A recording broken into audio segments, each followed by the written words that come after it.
صلوا على محمد وآل محمد. Respected brothers, respected sisters, Assalamu alaikum jami'an wa rahmatullahi wa barakatuh.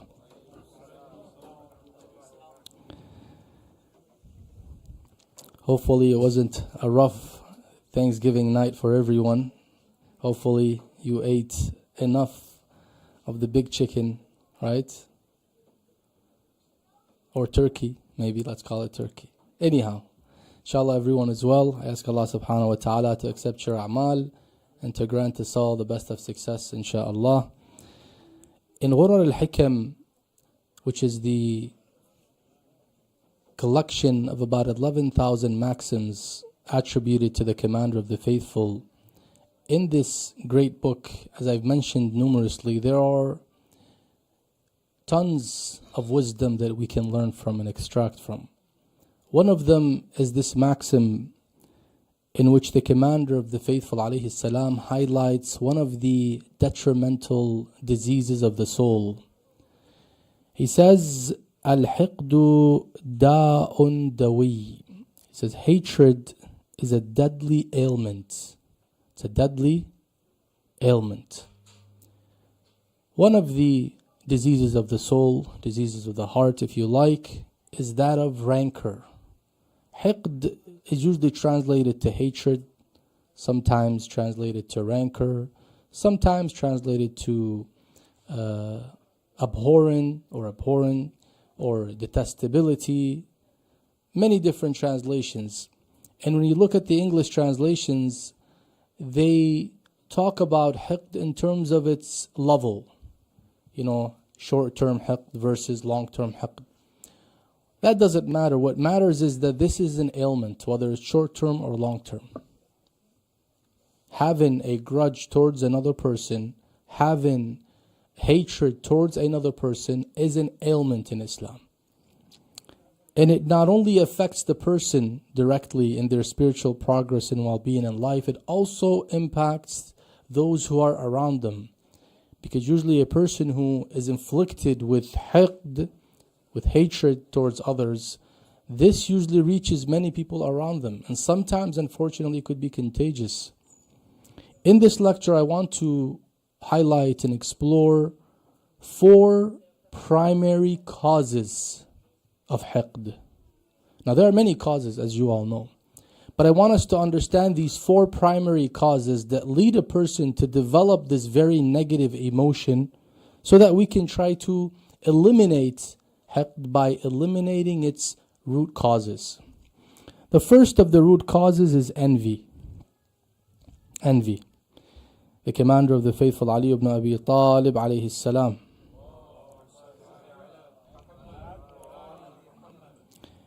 as reported by Uyunul Mawa'idh wal Hikam, a book by Al-Wasiti from the 6th Hijri century. He says, Shiddatul hiqdi min shiddatil hasad. He says, the intensity of hatred stems from the intensity of envy. How does envy breed rancor or breed hiqd or breed hatred?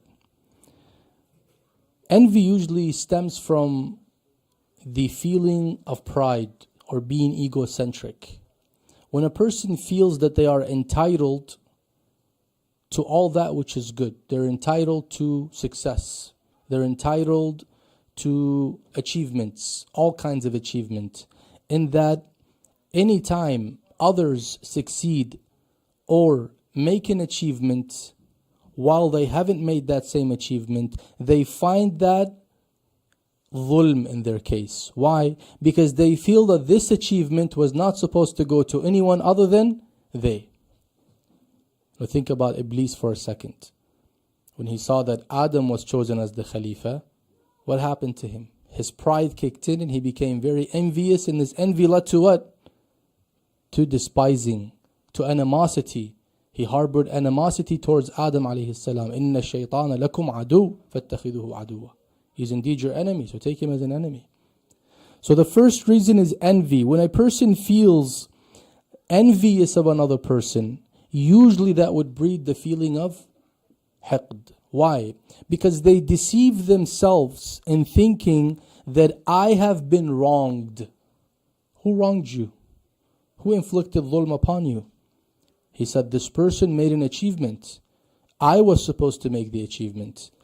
And because he made this achievement, meaning he stole the achievement that belongs to me. Because of that pride and egocentrism, he assumes that everything needs to come to him. He doesn't believe in sharing these things or sharing these achievements. So therefore he considers others as usurpers of the achievements that he has not made. And therefore if somebody usurps something from you, it automatically engenders a feeling of rancor towards that person. You see how a person can deceive themselves to be a victim. We say sometimes this person playing the role of a victim. In this case, this is a clear example. When a person feels that the failures that he has incurred in their life, in his life, and that the successes that he has missed out on are all because of others. He doesn't want to point fingers against himself and saying, maybe I was the reason why I didn't succeed. He wants to take the blame away from himself and place it on someone else and say, somebody else wronged me, somebody else takes responsibility, and therefore he feels victimized, he feels as if he's oppressed, and therefore he begins to do what? To hold grudges and rancor towards others. So if we don't resolve this envious emotion and eliminate envy from our hearts by virtue of Iman, by virtue of the holy verse that says, أَمْ يَحْسُدُونَ النَّاسَ عَلَى مَا آتَاهُمُ اللَّهُ مِنْ فَضْلِهِ. Do they envy people for that which Allah has given from His grace? In other words, whenever we see an achievement that somebody has made, when someone succeeds in anything in life, let us know that these are divine distributions. And if I believe in the adl of Allah subhanahu wa ta'ala and the hikmah of Allah subhanahu wa ta'ala, I shouldn't assume that someone else has stole an achievement or Allah has given someone success which did not belong to them. Allah subhanahu wa ta'ala tests us in many ways, and sometimes that distribution doesn't mean that this person is a good person or is entitled to it because of their closeness to Allah subhanahu wa ta'ala. Person may be far away from Allah subhanahu wa ta'ala, but by way of testing them, Allah may give them a specific success in a matter in life. But because it happened to be this way, don't assume automatically that if it didn't come my way, that means I have been, oppressed and wronged and others have taken away my achievements. Knowing that Allah subhanahu wa ta'ala behind the scenes, He's the one that distributes the arzaq, and He distributes whatever we consider as good and as an achievement. He distributes it amongst His servants. So this is the first reason or primary cause for having rancor or having hatred or hiqd towards other people. The second reason is disparities in beliefs or viewpoints. This is another cause that breeds rancor. People are inherently different. You cannot find or unify people to think and to agree on everything. We will disagree no matter what. We will disagree. We come from different intellectual backgrounds, different social and ethnic backgrounds, and all these factor into how we see things. All these factor into our conclusions. Yes, sometimes our biases are the main factor. Sometimes our very own ignorance could be the factor. But in general, we will differ. We will have different views and different perspectives on things and different opinions.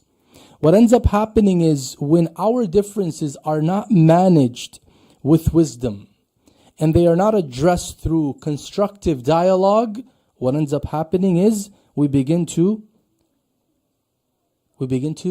create from the difference a conflict. A difference is not supposed to escalate to a conflict. A difference in opinion should not be a conflict.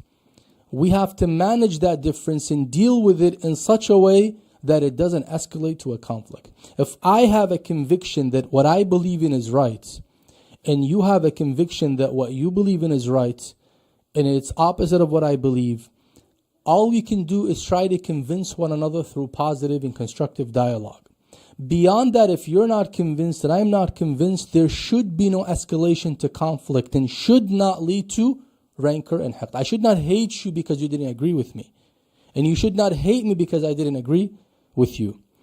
Let's look at the khuluq of the Holy Prophet Muhammad sallallahu alayhi wa alihi. When he is engaging in dialogue with mushrikeen, with polytheists, the worst sin in the eye of Allah, in the eyes of Allah, is what? Shirk, polytheism. Inna shirka la dhulmun azim. When he talks to mushrikeen, how does he begin the conversation? Does he say that you guys are indeed wrong and I am right and it is what it is? Look at the Quran and how Allah instructs the Holy Prophet to speak to these people, to bring them to a middle ground. What does he say? He says, وَإِنَّا أَوْ إِيَّاكُمْ لَعَلَى هُدًى أَوْ فِي ضَلَالٍ مُبِينٍ. He says, look, let's start from this point. Indeed, either we or you are on a clear guidance or an evident error. He's saying, I could be wrong and I could be right. And on the other hand, you also could be wrong and you could be right. So he's saying we're starting from zero. I'm not claiming to be right and you're wrong, and vice versa. I am saying we both start from ground zero and begin to discuss and arrive at these conclusions. Whereas we know Rasulullah has no possibility that they are right and no possibility that he's wrong. But this is the etiquette of dealing with differences. This is the etiquette of trying to establish a grounds for discussing our differences.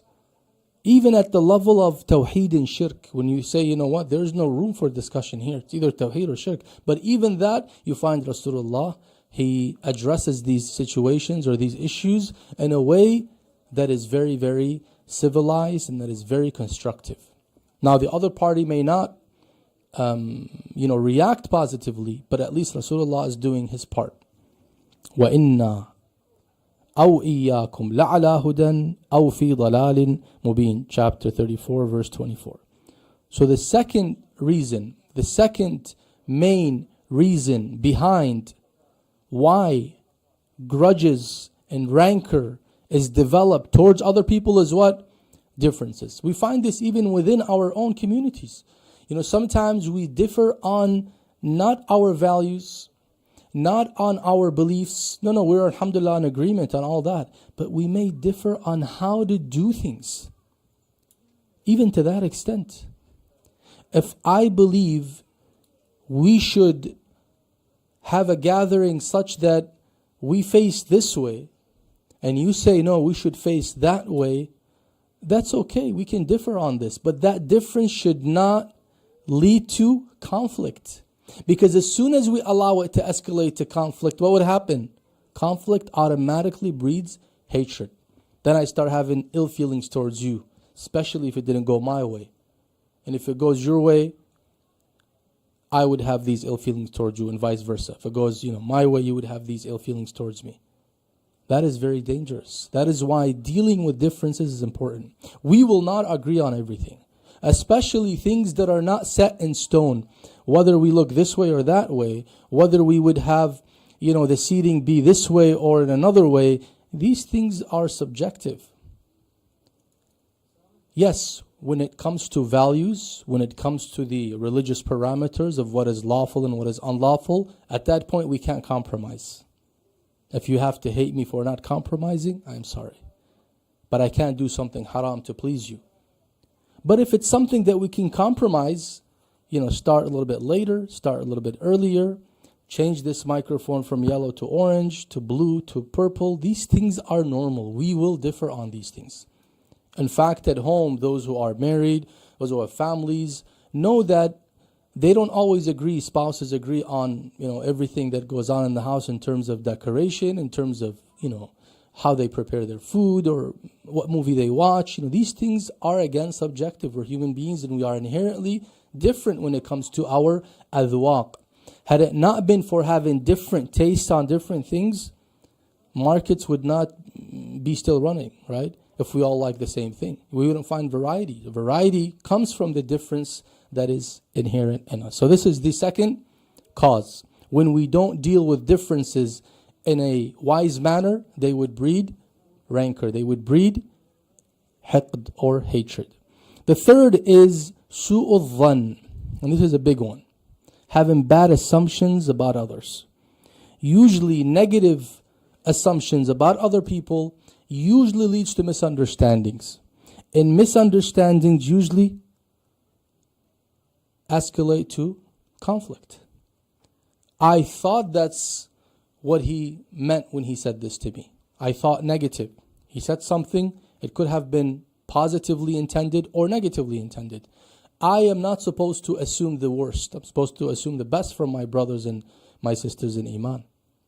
I have to make sure that anything that is not clear, I have to give it a good form or a good explanation, even if they haven't given me that good explanation.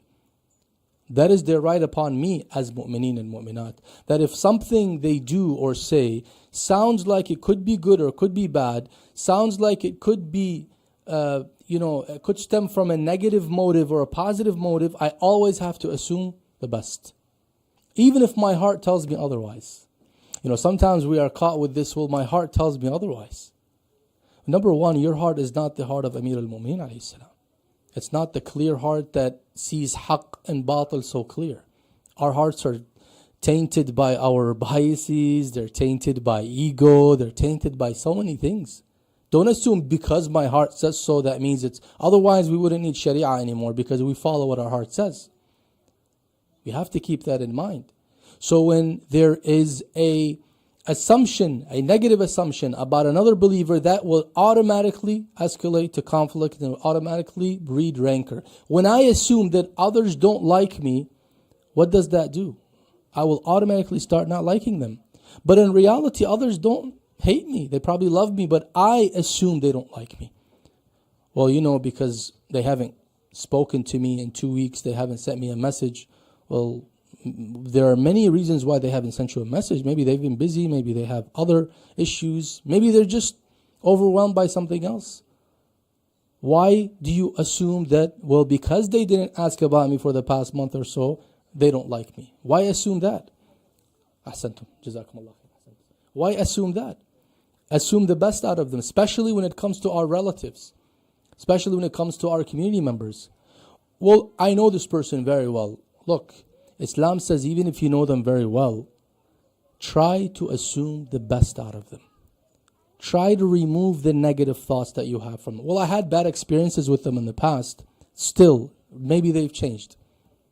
Last night they woke up and they decided not to, harbor ill feelings against you or treat you in that way. Assume the best out of them.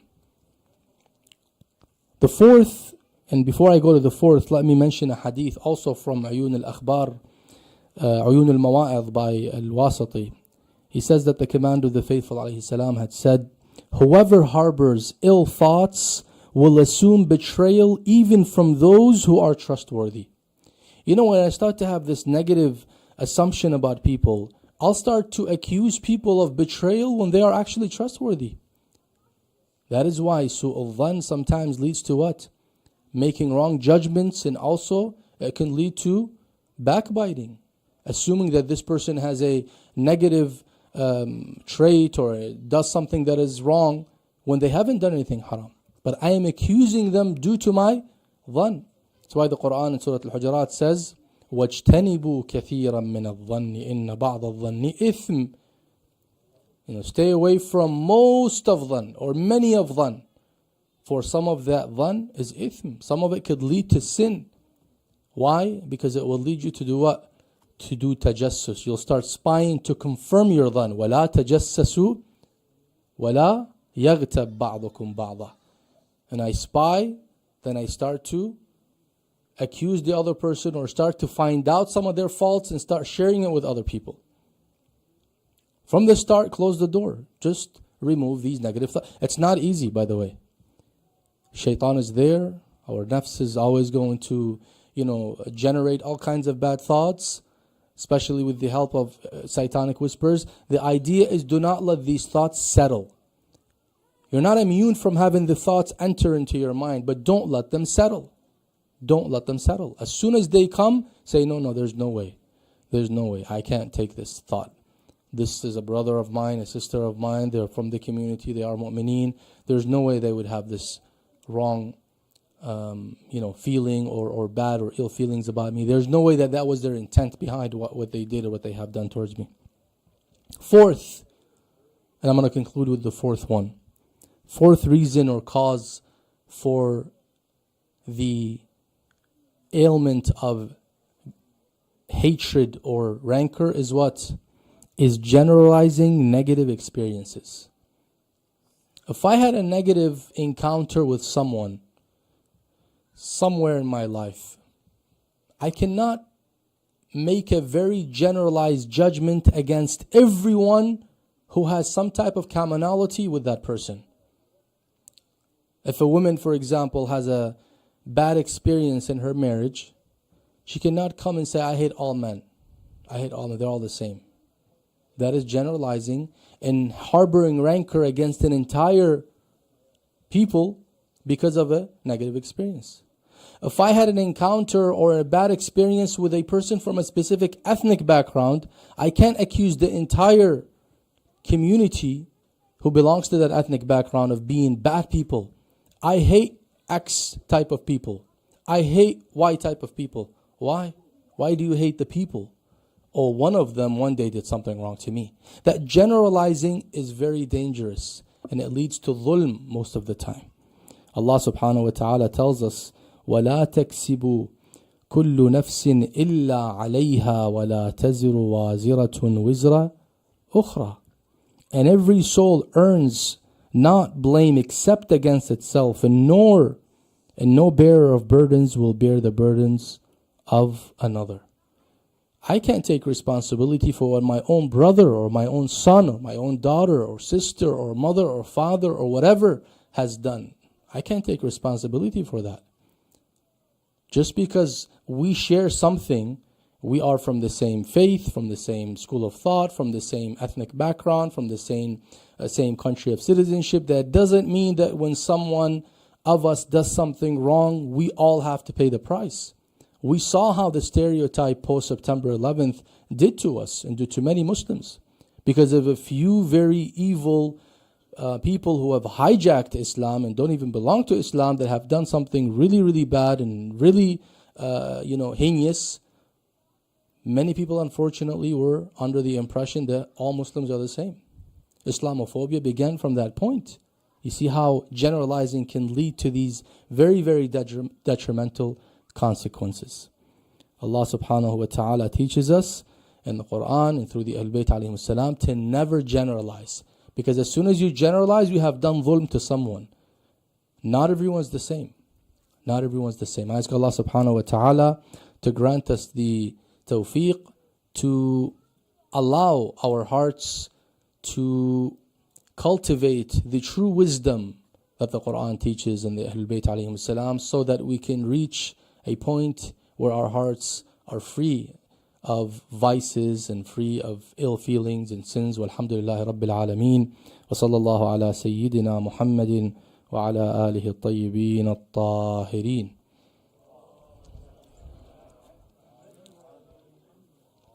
Sisters, as usual, we begin with you. If you have a question, go ahead, sister. Yes. No, they already have one, Ali. Thank you. Hello. I just wanted to ask, if you're praying, for example, Maghrib namaz, and you made a mistake and you didn't think you prayed it properly, can you pray it over again with the niyat of what? Ihtiyat? You can pray it again, biniyat al-raja, hoping that it's desired. But it's not a good practice to keep repeating if it happens more than once, and it would lead to waswas.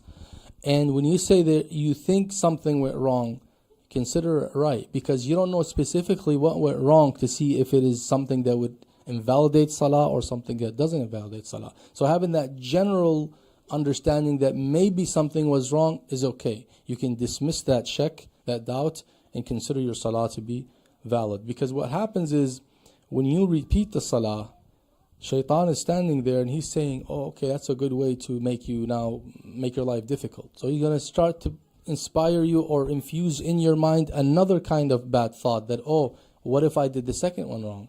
Then he'll find it easy to make you keep repeating different salawat, such that you develop, wal-ayadu billah, waswas, which is something that Iblis likes.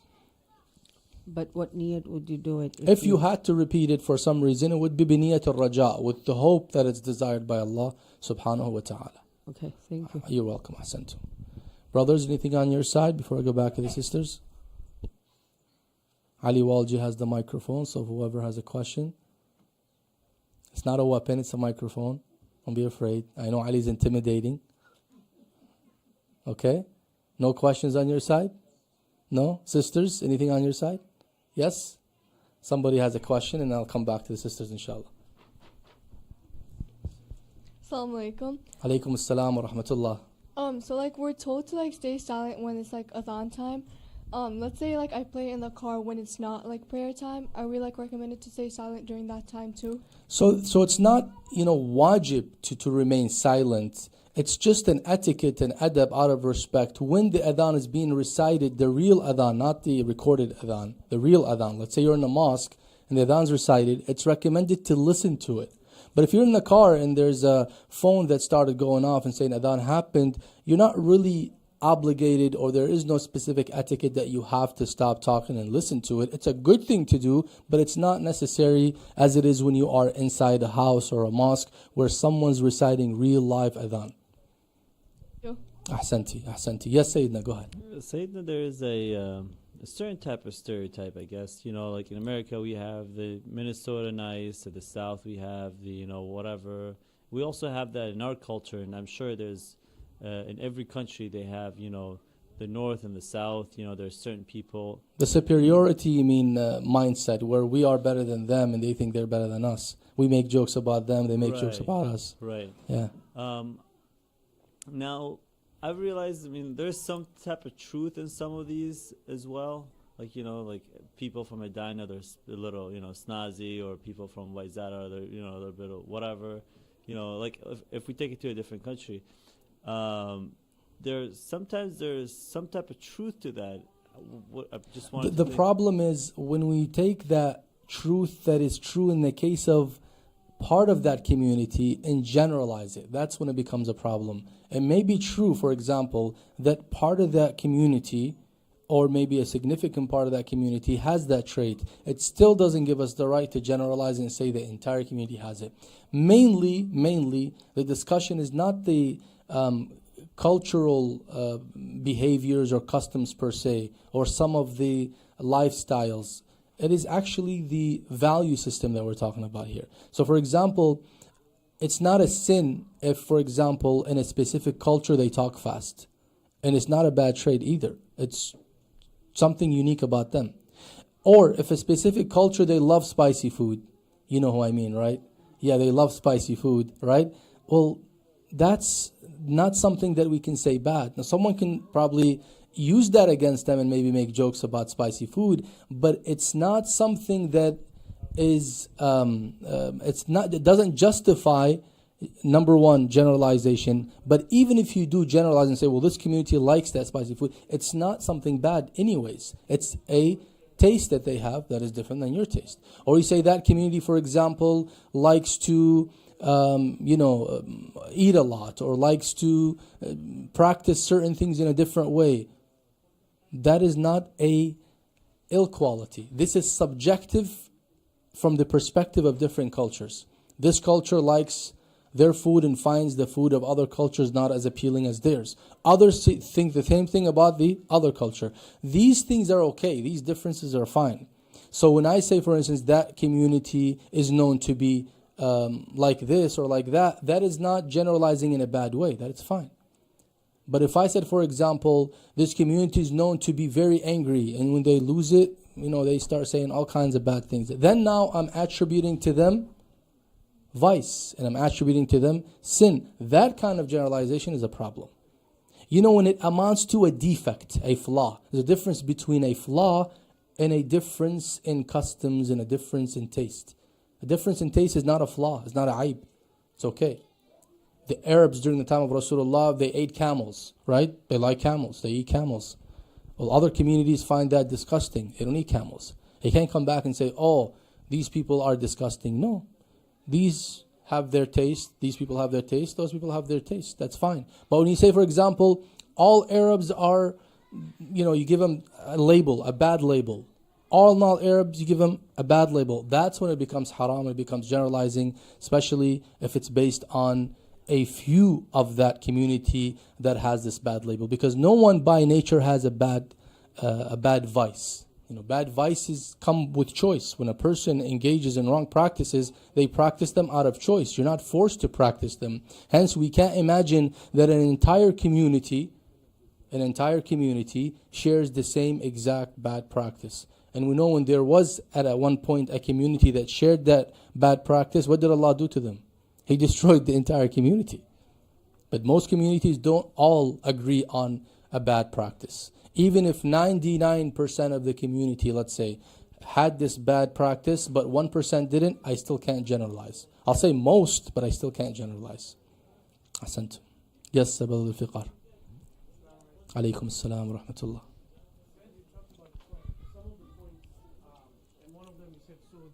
Correct? Su'ul dhan, yes. And you said, may Allah protect us and follow the wisdom of the Holy Quran and the Aimas. Could you elaborate more on a practical aspect? Let's say I'm very negative and I want to train myself how to be positive. What are some of the aspects that can help us to change that way? Very good. Number one, resort to Allah first and foremost. Say, Ya Allah, I want you to help me. Because acknowledging is big. That's a big step.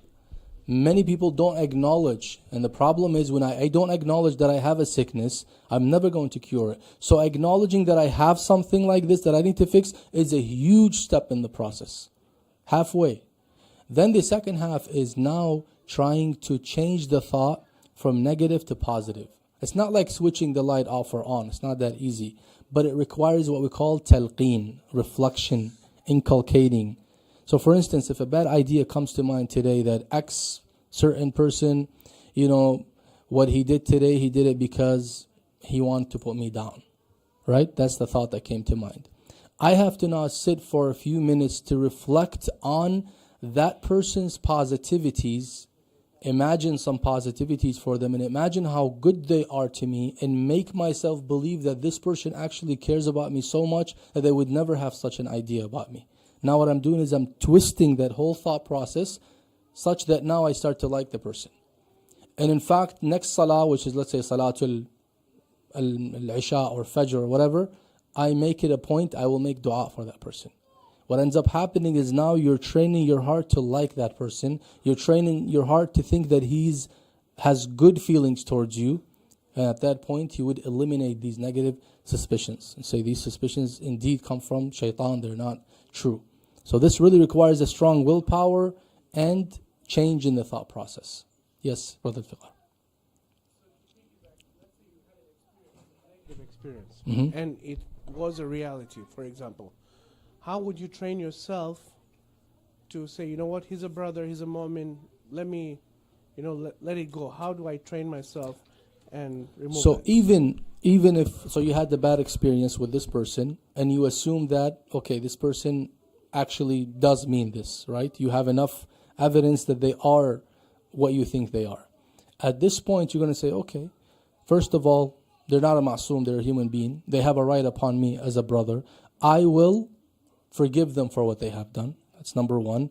And I will ask Allah to forgive them as well. But practically speaking, that thing which led to the difference between us or led to that bad experience, we're going to avoid it. For example, if we had business together and it led to this, going forward, I give him all the respect, I pray for him, but I will never start a business with him. Right? Like whatever was the reason that caused this issue between you, you try to avoid that ground so it doesn't repeat. When you say, I have a bad experience, this person, if I work with them, we're going to have this issue again. So therefore, don't work with them, but don't be their enemy.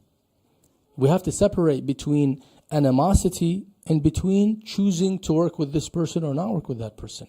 I had experiences with them. They have a very bad temper. They can easily get triggered. So okay, they're my brother. I respect them. I pray for their well-being. But I will not come with them and partner with them on a specific task because I don't want the same thing to happen again. I have to know their weaknesses and their strengths. But I should not by any means use that to be, to have animosity towards them or to change how I deal with them as a brother or a sister in Islam within the community. Ahsantum. Sisters on your side? Going once? Okay, brothers, go ahead. Off-topic question. No problem. Sometimes the sun comes out and, it says that azan is still in the morning. The sun comes out, but it says azan is still, it's good for another maybe like 20 or 30 minutes. When the sun comes out? I mean, Rise. If it rises, yes. there's no room for so that's qada. If it rises, I mean, outside it looks like there's a daylight, but on the we go with the actual calculations. They're very precise. Like when you go to the Google timing, okay, it will tell you like sunrise is at 7:26, for example. right. Then really 7:26, you want to pray qada Even at that though point. there's light out. Yeah, even if there is light, and because sunrise is when the sun begins to rise, Okay. not when it fully rises. It takes time to fully rise. When it begins to leave the horizon and go above the horizon, that's the beginning of the sunrise. And And there's same- calculations for Same that. thing with the sunset as well. Now with sunset, we have to wait for the redness of the east to go above head. So it's not just the sun sets, but based on obligatory precaution, beyond the sunset, that 15-20 minute buffer. So do we rely on the time that it was like, that says azan maghrib, or You rely on that if you have itmi'nan that they have done the right calculations. Usually with maghrib, it's close enough. But for fajr, I would be cautious not to follow the times there. What I do personally for fajr is I minus 1 hour and 25 or 1 hour and 30 minutes from sunrise. And that's how I determine the beginning of Salatul Fajr. That's tough to do for some people, especially in the month of Ramadan, because you want to eat for as far as you can, but you can't use that. You can only use that barometer for Salah. But for Sahri, you have to go way before for Ihtiyat. saying that that's too much ajamanication there. Yes, so that's the whole thing. التايم أتحدث عن صلاة الفجر. So what I do is take away 1 hour and 30 minutes from sunrise. So if sunrise is at 7:30 minus hour and a half, it's 6.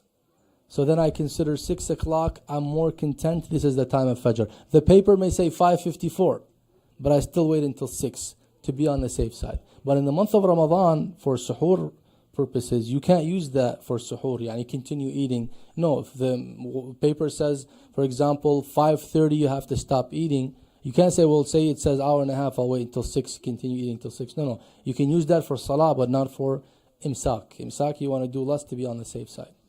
Ahsantu. Yes, sister, go ahead. Can you just quickly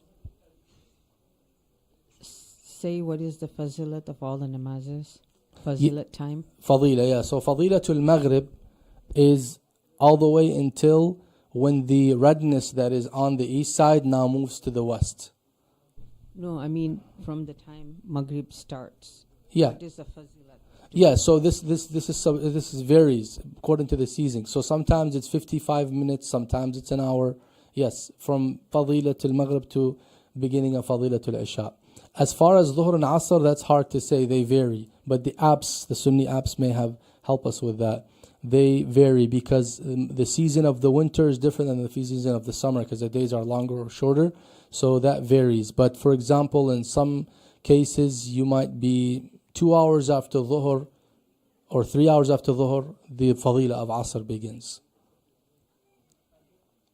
Fajr is very close. It's probably the first 20 to 30 minutes. Just the beginning of Fajr. Beyond that, it's not Fadila. But it's still permissible to pray it as Ada.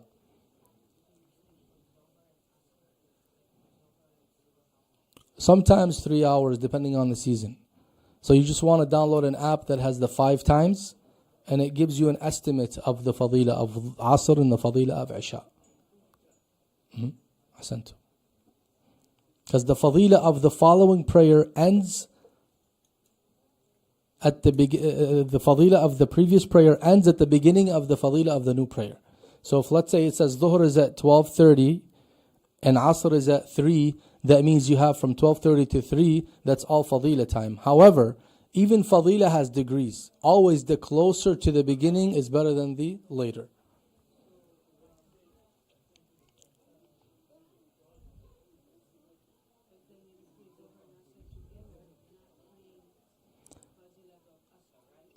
According to His Eminence Sayyid Sistani, it's better to pray every salah in its fadila time. However, there are other groups of fuqaha that say it's better to combine and pray them both in the beginning of time.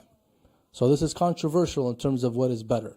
Some say that if you're not doing nawafil in between, just do them both, and that would be better than delaying asr until it's fadila time. Yes. Ahsantum. Brothers on your side? Going once, going twice, going thrice. Alhamdulillah, very good. Sallu ala Muhammad wa ali Muhammad.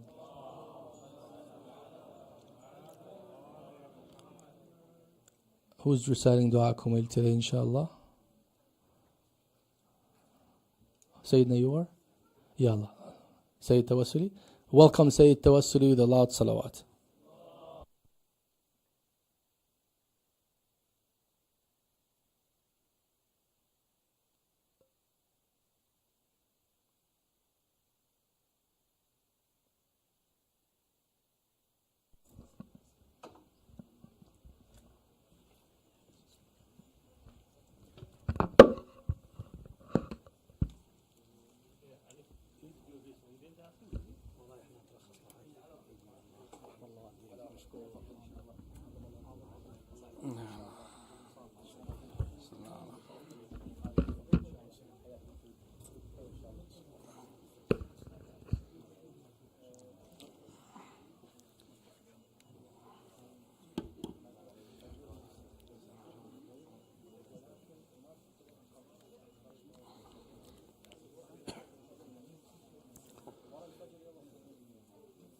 اللهم صل على محمد وآل محمد. أعوذ بالله من الشيطان الرجيم. بسم الله الرحمن الرحيم. يا دائم الفضل على البرية، يا باسط اليدين بالعطية، يا صاحب المواهب السنية، واغفر لنا يا ذا العلا في هذه العشية. بسم الله الرحمن الرحيم. اللهم إني أسألك برحمتك التي وسعت كل شيء، وبقوتك التي قهرت بها كل شيء، وخضع لها كل شيء، وذل لها كل شيء، وبجبروتك الذي غلبت بها كل شيء، وبعزتك التي لا يقوم لها شيء، وبعظمتك التي ملأت كل شيء، وبسلطانك الذي على كل شيء، وبوجهك الباقي بعد فناء كل شيء، وبأسمائك التي ملأت أركان كل شيء، وبعلمك الذي أحاط بكل شيء، وبنور وجهك الذي أضاء له كل شيء. يا نور يا قدوس، يا نور يا قدوس. القدوس يا أول الأولين ويا آخر الآخرين. اللهم اغفر لي الذنوب التي تحت كل اسم. اللهم اغفر لي الذنوب التي تنزل النقم. اللهم اغفر لي الذنوب التي تغير النعم. اللهم اغفر لي الذنوب التي تحبس الدعاء. اللهم اغفر لي الذنوب التي تنزل البلاء.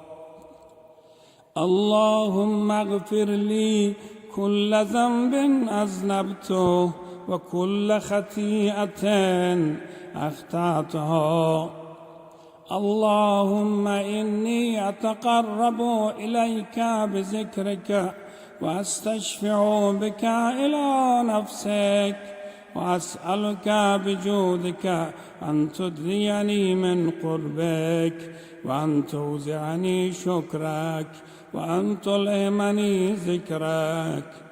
اللهم إني أسألك سؤال خاضع متزلزل خاشع أن تسامحني وترحمني وتجعلني بقسمك راضيا قانعا وفي جميع الأحوال متواضعا. اللهم وأسألك سؤال من اشتدت فاقته وأنزل بك عند الشدائد حاجته وعظم فيما عندك رغبته. اللهم عظم سلطانك وعلى مكانك وخفي مكرك وظهر أمرك وغلب قهرك وجرت قدرتك، ولا يمكن الفرار من حكومتك. اللهم لا أجد لذنوبي غافرا ولا لقبائه ساترا ولا لشيء من عملي القبيح بالحسن مبدلا غيرك. لا إله إلا أنت سبحانك وبحمدك ظلمت نفسي وتجرأت بجهلي وسكنت إلى قديم ذكرك لي ومنك علي. اللهم مولاي كم من قبيح سترته وكم من فاض من بلاء أقلته وكم من عصار وقيته وكم من مكروه دفعته وكم من صلاح جميل لست أهلا له نشرته. اللهم عزم بلائي وأفرت بي سوء حالي وقصرت بي أعمالي وقعدت بي أغلالي وحبسني النفع بعد عملي وخدعتني الدنيا بغرورها ونفسي بجناياتها ومطالعي.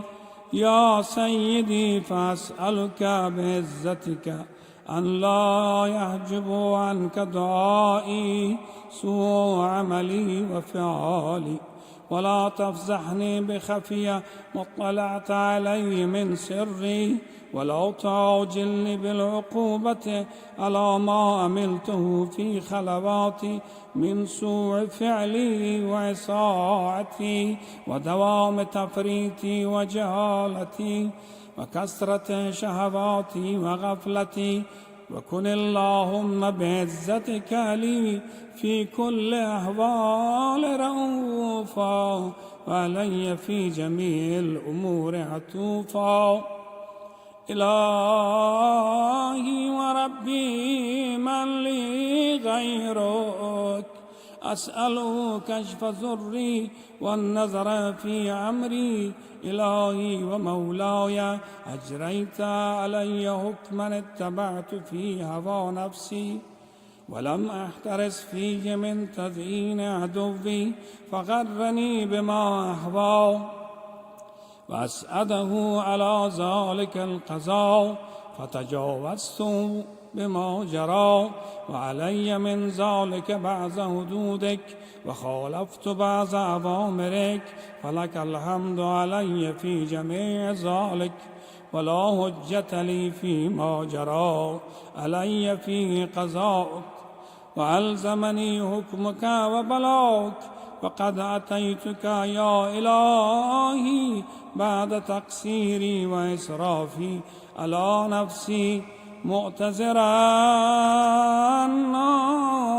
نادما منكسرا مستقيلا مستغفرا منيبا مقرا مذنعا معترفا لا أجد مفر مما كان مني ولا مفزع أتوجه إليه في أمري غير قبولك عذري وإدخالك إياي في سعة رحمتك اللهم فاقبل عذري وارحم شدة ذري وفكني من شد وساقي يا رب ارحم زعفاء بدني يا رب ارحم زعفاء بدني ورقة جلدي ودقة عزمي يوما بدا خلقي وذكري وتربيتي وبري وتغذيتي حبني لابتداء كرمك وصالف برك بي يا إلهي وسيدي وربي أتراك معذبي بنارك بعد توحيدك وبعد من اطوى عليه قلبي من معرفتك ولهج به لساني من ذكرك واعتقده ضميري من حبك بعد صدقي اعترافي ودعائي خاضعا لربوبيتك حياة أنت أكرم من أن تزيع من ربيت أو تبعد من أذنيت أو تشرد من آويت أو تسلم إلى البلاء من كفيته ورحمته وليت شعري يا سيدي وإلهي ومولاي أتسلط النار على وجوه خرت لعظمتك ساجدا وعلى ألسن نطقت بتوحيدك صادقة وبشكرك ماضها وعلى قلوب اعترفت بإلهيتك محققة وعلى ضمائر حوت من العلم بك حتى صارت خاشعة وعلى جوارها سعت إلى أوطان تعبدك طائعة وأشارت باستغفارك مذعنة ما هكذا الظن بك ولا أخبرنا بفضلك أنك يا كريم يا رب وأنت تعلم ضعفي عن قليلي من بلاء الدنيا وعقوباتها وما يجري فيما من المكاره على أهلها على أن ذلك بلاء ومكره قليل مكسور يسير بقاؤه قصير مدته فكيف احتمالي لبلاء الآخرة وجليل وقوع مكاره فيها وهو بلاء تطول مدته ويدوم مقامه ولا يخفف عن أهله لأنه لا يكون إلا عن غضبك وانتقامك وسخطك وهذا ما لا تقوم له السماوات والأرض يا سيدي فكيف لي وأنا عبدك الضعيف الذليل الحقير المسكين المستكين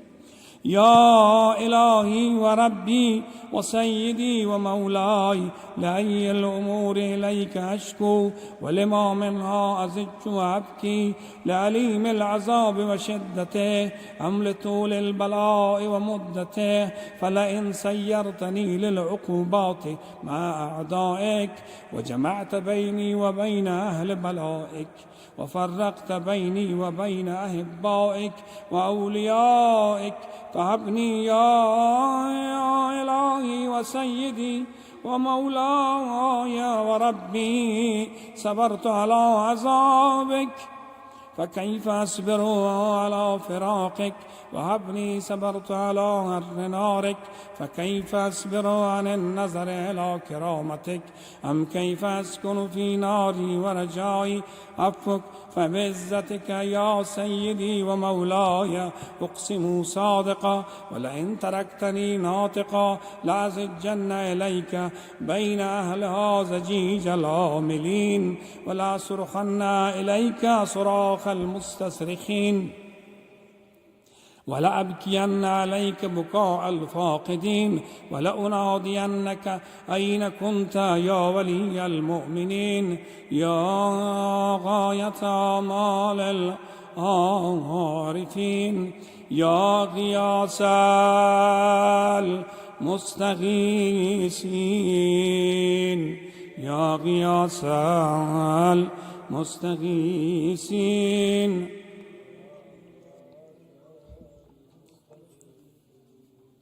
يا حبيب قلوب الصادقين، ويا إله العالمين، أفتراك سبحانك يا إلهي وبحمدك تسمع فيها صوت عبد مسلم سجن فيها بمخالفته، وذاقت عذابها بمعصيته، وهبس بين أطباقها بجرمه وجريرته، وهو يزج إليك زجيج معمل رحمتك، ويناديك بلسان أهل توحيدك، ويتوسل إليك بربوبيتك يا مولاي. فكيف يبقى في العذاب وهو يرجو ما سلف من علمك؟ أم كيف تعلمه النار وهو يعمل فضلك ورحمتك؟ أم كيف يغرقه لهيبها وأنت تسمع صوته وترى مكانه؟ أم كيف يشتمل عليه زفيرها وأنت تعلم ضعفه؟ أم كيف يتغلغل بين أطباقها وأنت تعلم صدقه؟ أم كيف تزجره زبانيتها وهو يناديك يا رب؟ أم كيف يرجو فضلك في عتقه فيها فتتركه فيها؟ هيهات ما ذلك الظن بك، ولا المعروف من فضلك، ولا مشبه لما عملت به الموحدين من برك وإحسانك. فباليقين يقطع لولا ما حكمت به من تعذيب جاهديك، وقضيت به من إخلاد معانديك، لجعلت النار كلها بردا وسلاما، وما كان لأحد فيها مقرا ولا مقاما. لكنك تقدست أسماك، أقسمت أن تملأها من الكافرين من الجنة والناس أجمعين، وأن تخلد فيها المعاندين، وأنت جل ثناؤك قلت مبتدأ، وتطولت بالأنعام متكرما. أفمن كان مؤمنا كمن كان فاسقا لا يستوون. إلهي وسيدي، فأسألك بالقدرة التي قدرتها، وبالقضية التي هتمتها وحكمتها وغلبت من عليه أجريتها، أن تهب لي في هذه الليلة وفي هذه الساعة كل جرم أجرمته، كل جرم أجرمته، كل جرم أجرمته وكل ذنب أذنبته وكل قبي أسررته وكل جهل عملته كتمته أو أعلنته أخفيته أو أظهرته وكل سيئة أمرت بإثباتها كرام الكاتبين الذين وكلتهم بحفظ ما يكون مني وجعلتهم شهودا علي مع جواري وكنت أنت الرقيب علي من ورائهم وشاهدا لما خفي عنهم وبرحمتك أخفيت وبفضلك سترت وأن توفر عزي من كل خير أنزلته أو إحسان فضلت أو بر نشرت أو رزق بسطت أو ذنب تغفره أو خطأ تستره يا ربي يا ربي يا رب يا ربي يا ربي يا رب يا ربي يا ربي يا رب يا إلهي وسيدي ومولاي ومالك رقي يا من بيدي ناصيته يا عليما بزري ومسكنتي يا خبيرا بفقري وفاقتي يا ربي يا ربي يا رب يا ربي يا ربي يا رب يا ربي يا ربي يا رب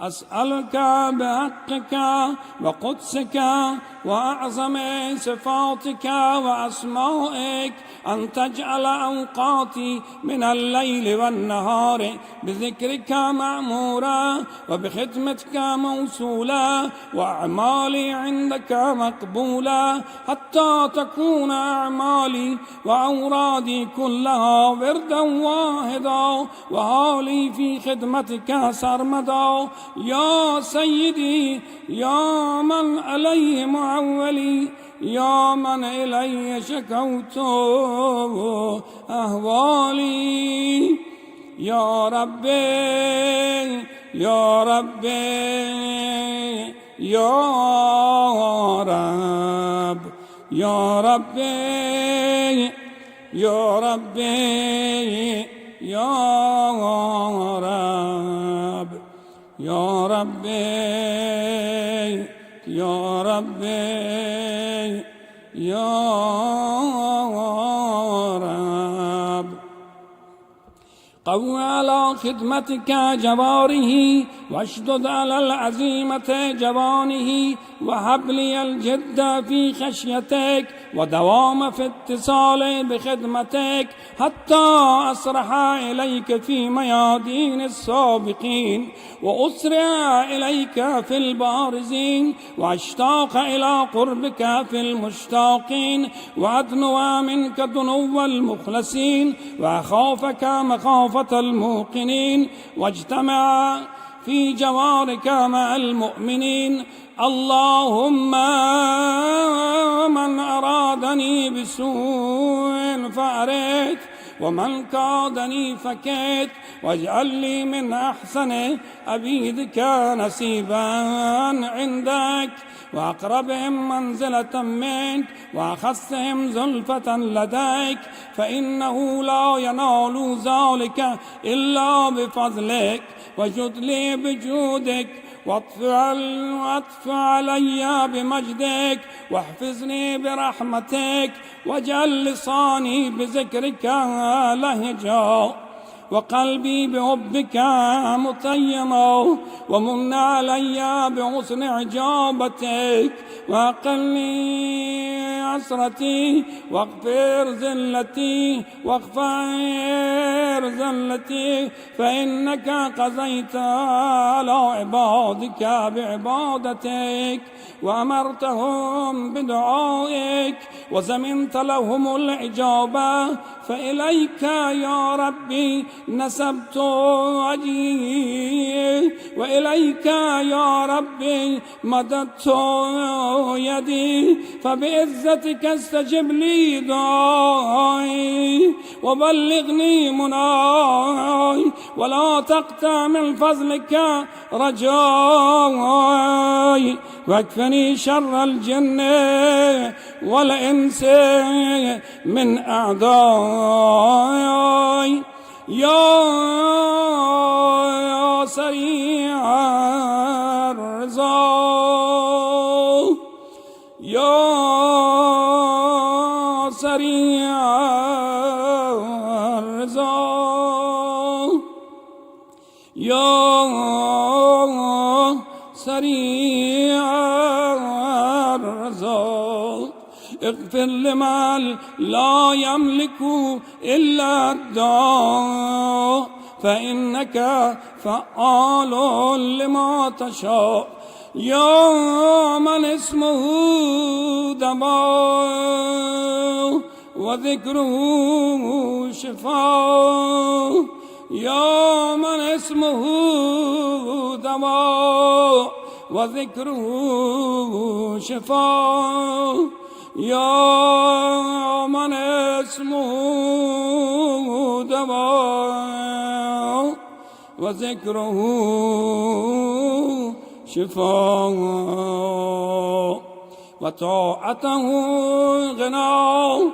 ارحم من رأس ماله الرجاء وسلاحه البكاء، يا سابق النعم، يا دافع النقم، يا نور المستوحشين في الظلام، يا عالما لا يعلم. صل على محمد وآل محمد وافعل بما أنت أهله، وصلى الله على رسوله والأئمة الميامين من إله وسلم تسليما. اجمعا صلوات.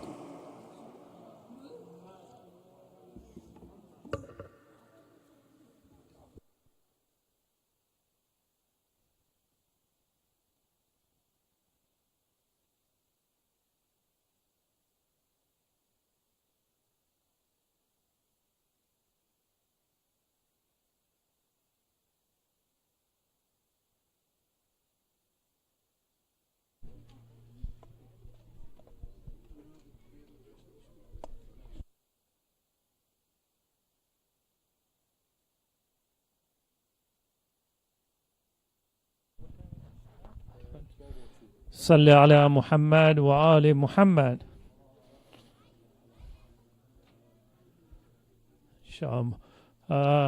We don't have any Arabic program because they had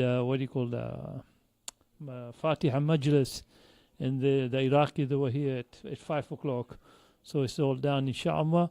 So the program is done now. We do have a lot of food, mashallah. We have a lot of food. They left it for us to make sure that we serve that.